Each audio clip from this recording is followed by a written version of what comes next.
साहेब बंदगी साहेब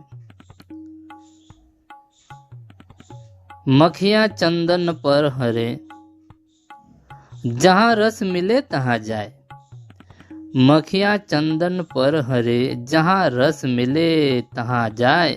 पापी सुने न हरि कथा, ऊंघे के उठ जाए। સાહેબ કહે છે કે માખીને ચંદનની વાસ ક્યારેય ગમતી નથી.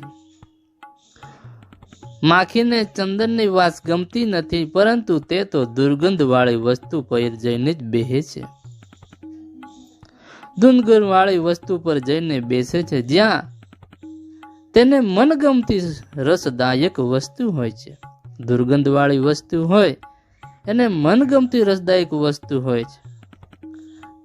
તેમજ જે પાપી હોય તેને ચંદન સમાન ઉત્તમ પરમાત્માની વાતો ગમતી નથી.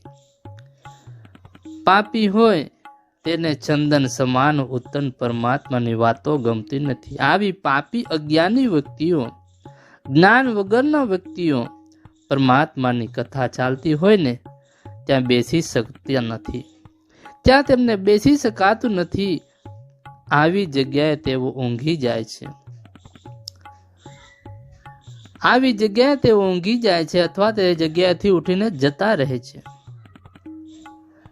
જે જ્ઞાની વ્યક્તિ છે તે તો પાપ કર્મોથી દૂર જ રહે છે અને પ્રભુનામાં ભજનમાં મસ્ત રહે છે. પરંતુ જે અજ્ઞાની છે તે પાપ કર્મોની